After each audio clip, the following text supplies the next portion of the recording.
episode of Getting to the Pussy. Y'all, I wasn't even going to come up in here. I was not. I was going to avoid it. We just came out of Thanksgiving. Everything was great. And I was calm. But I realized something. If something's happening in your life, you gotta share it. I have a platform. I have a podcast. And there have been so many memes around the holidays with alone versus lonely. Okay, our episode is called that as well. Alone versus lonely. But there are memes everywhere, alone. And I know it's the holidays. It's some of us are away from our families. We're away from our loved ones. Some of us are away from our crazy ass exes. It is a time where we are isolated, right? It's weird. And some people take advantage of that. Sometimes we take advantage of that. It still is cuffing season. And I know you guys have been getting those texts and those calls. Hello, baby. Hello. Is it me you're looking for? Hello. Hey, babies. Or how are you? Or hey, big head. Hey, girl. How are you? And of course, I have had my share of all of my exes and hey big heads, but one ex really pissed me the fuck off. So I get a text November 1st. Mind you, my ex was trying to, I guess, get in contact with me since October 20th. Of course, it's the hey big head and the hello and the hey girl. And ooh, but no, child boo. So as his last resort, November 1st, he hits me up on Instagram on my getting to the GETTING number 2 THE. How does he have that page? Anyway, he hits me up and he says, "Why are you not responding to me? Aren't you lonely?" Dude, the fuck? What the hell? And I started shake. I got so angry. I'm like, this motherfucker, blah, blah, blah. My friend, God bless him, he had to talk me off of a ledge because I was getting ready to send this guy a 5-page book. A small book, because he's not worth that effort, but a small page book of what a horrible, toxic person he is. And my friend talked me off of the ledge because he said, "Charlie, chill out." Yeah, I'm sure he asked that because, of course, he was getting desperate, but people only approach you from the space that they're in. Maybe he's lonely. And maybe he's pushing that on you because he wants a response. Then it made me think, am I lonely? Or am I just alone? Is it the same? Is it equal? And it goes back to with my grandma when I was younger. I was a baby of the family. And so I always played by myself. I always played by myself. I think the kids thought I was too freaky anyway sometimes. Still true. But, and I remember I was telling my grandma, I'm like, I'm lonely. And my grandma's like, you're not lonely. You have a play to do. You have this to do. And this was true. And I had a play to write. And I had a musical winter ice fest to write in Miami. It was so stupid. I was a young kid. But I was busy. And every time I would say I'm lonely, she's like, no, you're not lonely. You need something to do. Then it made me think, what is lonely? Is lonely really just coming from a place of lack? Think about it. Ache. Lonely. Ache. Lack. It made me think of the story of a 44-year-old woman. I was listening to Abraham Hicks' podcast, and this 44-year-old woman, she defied the odds. She had a baby, finally. That's all she ever wanted, was to have a child. She had a child at 44 years old. She had a child. She's miserable. She feels more alone than ever. But she had the kid. The kid should have solved it. And unfortunately, she ended up learning this lesson.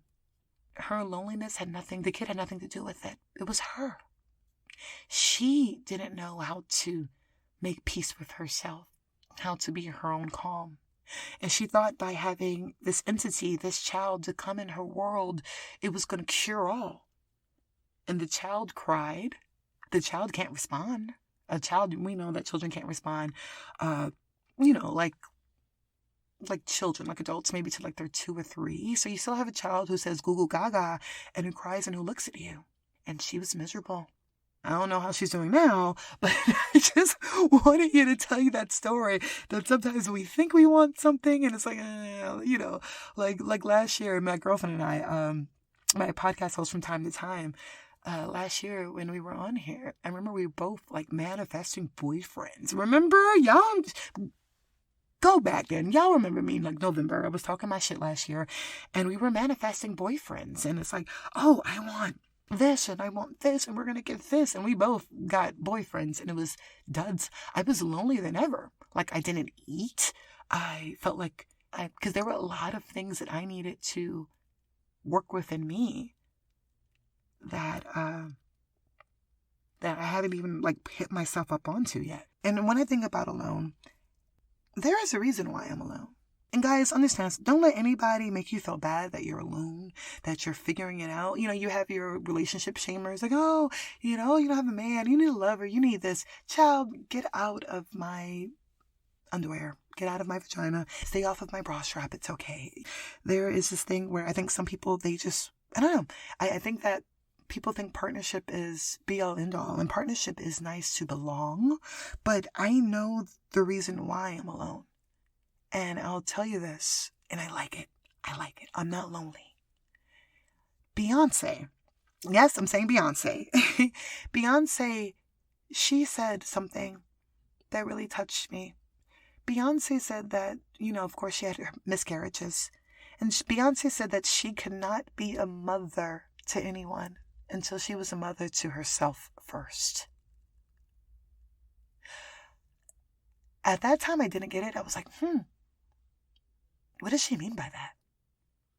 And then when you think of words of mother, right, you think of nurturer, someone, of course, gives birth, guardian, overseer. She had to be a mother to herself. And then now later on, because I'm smart, and of course I got to my pussy, I realized, oh no, she needed to be in the frequency of being a mother. She needed to be within that frequency. She needed to, this weird thing of like showing the universe, like, yeah, I got this. I'm creating the space for it. It's mine. And then when I think of myself, when I was in my little weird relationship last year, my ex gave me money for a pedicure. I was so happy. He was like, babe, you're tired. You work so hard. You run all the time. Just, Tia, take this money. Get this pedicure. And I was like, thank you. I got it. And then, of course, toxic nature, I come back and he says, oh, thank God, because, man, I thought you had ugly feet. Your feet were really messed up. Oh, cold, right? I was like, what a way to treat someone and take that shit right back. This is what happens sometimes when you make triple money than the person you're dating. Shade. All right, I had to do it. Anyways, but basically he started to talk about my feet. But you know what? I thought about it. I was running almost every day. Working out. I was working 10 hours a day. I was working 10 hours a day on my job. Tired. I was also mentoring, also working, I think, a second gig. I was beat down and I totally forgot about how to care for me. Like my feet were tired. My eyes were black, but I was caring for everybody. But I was not caring for myself. And then I remember me and my girlfriend at the time, my homegirl, we were over her manifesting boyfriends, right? And we say, oh, I want a man who takes care of me, who will buy this, who will buy that, who will pamper me. And I realized I was not doing any of that shit for myself. None of it. No. How can I expect or see a man who's going to pamper me, right? And give me gifts and meals and all this wonderful stuff if I'm not setting that space for myself? So, now we're in this year. Charlie's much smarter. Oh, and she's also 30 pounds lighter as well. So now she's officially 92 pounds down, hot as fuck, getting to her pussy. And she gets a pedicure almost every 3 weeks. When she sets her table as best as she can for her food. She goes above and beyond to cook certain things that is going to make her palate feel good. Salad, be it black squid pasta, truffle sauce, whatever. She opens up a bottle of Prosecco and rosé on a Thursday just because she can, along with a red velvet cupcake. She walks into Nordstrom's, has no problem buying that Jo Malone Chanel that smells divine. I want it. Now, am I not surprised that all of this wanting and begging that I wanted to do for all these years, am I not surprised that now I have men who are basically like, and it's not even like, hey, I want to fuck you. It's like, hey, I think you would smell amazing in this. They're literally dropping me off Marc Jacobs. Like, or I have like really hot men who cook all of a sudden. And they're like, hey, Charlie, I have this meal. You want this? Or I'm picking up plates. Or I would say like, I want a man with money or all this stuff. And because now I don't mind ordering myself, yes, a lunch at Red Lobster on Grubhub, $71, right? Flat for lunch. Am I not surprised that now I get a gentleman who comes in my home and would love to do that for me? Of course I'm impressed. I said that shit for myself, son. And Beyoncé, I get you. I understand you. You said that for yourself. You got into that frequency. So when we go back to, am I alone? Yeah. Or was I alone? There was a reason. I had to be alone. I had to become a lover to myself, a real lover to myself, and I still am. And that's why, guys, let me be very honest with you. My head is up. I can walk into a family holiday party. I'm going to take my ass home very soon in Miami to say hi to my auntie and my families, and I'm coming down as a single woman. I'm coming down as a single woman with beautiful hair that can see her pussy, with a gorgeous salary and a beautiful wild heart. I'm standing in it, and I'm proud. And the funny thing is, I used to dream about being with a partner, being with someone. Like, oh my gosh, and don't get me wrong, that person is coming. That person is coming. Oh, please, that person is already there. But I just had to set the space. It even gets to the point when I'm home. And yes, my hair is cute. I have 14 inches. And sometimes when I want to add some clips, I'll do 18 inches and I'll do extra hair. The funny thing is now, even when I go to sleep, I'm cute. I buy cute loungewear. I buy cute pajamas. My hair is done alone, right? But I'm doing it for myself. I love to be beautiful. I love to go to sleep with my hair twisted in the most elegant way as I go to sleep. I love putting rose on my body before I go to bed. I'm soft. So, child boo, whoever the fuck is coming, you are going to be a lucky motherfucker because, honey, I said it and I prepped it.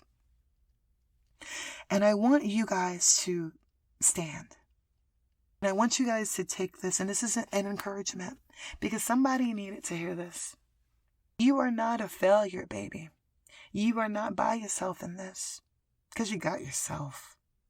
And it's so funny when you have yourself and you set the frequency and the space for everything you need. Watch how everything comes to you. It will come to you. I guarantee it. I guarantee it. Lonely and alone are two different things. And if you are lonely, you gotta tend to that itch. A lover is not gonna help, boo. A baby ain't gonna help. You have to tend to that itch, whatever it is. I have a homeboy who runs from relationship to relationship to relationship to relationship, and it still has taken him 10 years to finish a couple of things and have not. And it makes me think, do you use this to avoid your own life? There are a lot of people who do it. So if you do catch me alone, understand that I'm not sad. Nah, I'm taking on life. I'm being courageous. I'm being bold. We are orchestrating this, guys.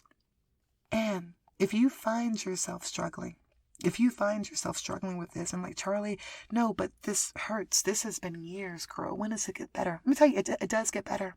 It does get better. I wake up to the point where I don't even remember, like, if I wanted someone or if I wanted to date. You know, am I dating now? Oh, yeah, I'm dating. Oh, yeah. And I'm getting laid.